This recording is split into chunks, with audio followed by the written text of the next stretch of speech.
Portland, capitale de l'Oregon. Un État dont les résultats économiques sont parmi les meilleurs du pays. Taux de chômage 4%, nombre de millionnaires en augmentation. David Zaslav, patron d'une chaîne de télévision, gagne 150 millions d'euros par an. 29 millions pour ce patron d'une chaîne de fast-food, Stevels. Dans les deux cas, ce n'est pas tant ces montants qui choquent, mais l'écart de salaire avec leurs employés. Ils se font assez de fric, qu'on les taxe, qu'on les taxe. C'est injuste qu'un travailleur paie proportionnellement plus d'impôts qu'une entreprise. Steve Novick, conseiller à la mairie de Portland, a donc imaginé une loi destinée à réduire ces écarts de rémunération. Il s'est directement inspiré des thèses défendues par l'économiste français Thomas Piketty dans ce livre, qui a connu un large succès ici.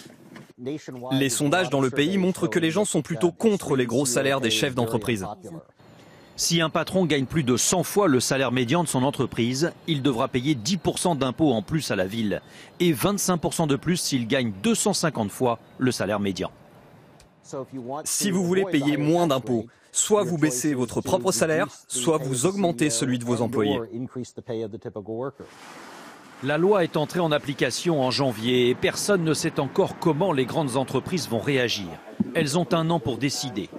À Portland, beaucoup craignent les effets néfastes. Mitch Rodsky dirige une société d'assurance. Il n'a pas voulu nous donner sa rémunération. Il se dit contre la mesure telle qu'elle est présentée car il craint des déséquilibres entre les régions. Je vais être clair, ce n'est pas idéal et pas efficace que ce soit pris au niveau local. Il faudrait que ce soit pris au niveau national. Certaines de ces entreprises cotées en bourse peuvent dire « Bon, vous savez quoi, on part, on déménage en banlieue ou bien encore dans l'état d'à côté, on a juste à traverser la rivière et on ne paiera pas cette taxe. Et Portland perdra des emplois. » Cette idée est devenue populaire durant la campagne électorale. C'était un des thèmes favoris de Bernie Sanders. Les disparités salariales n'ont jamais été aussi fortes aux États-Unis.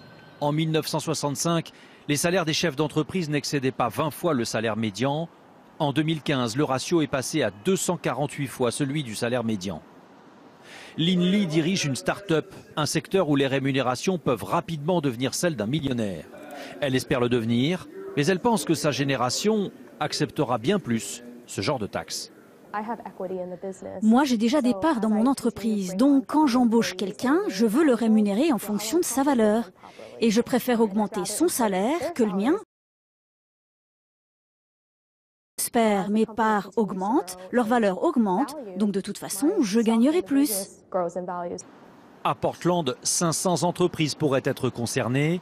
La taxe devrait rapporter près de 3,5 millions d'euros. Si le pari est réussi, d'autres villes américaines soucieuses de leur image pourraient adopter la même mesure.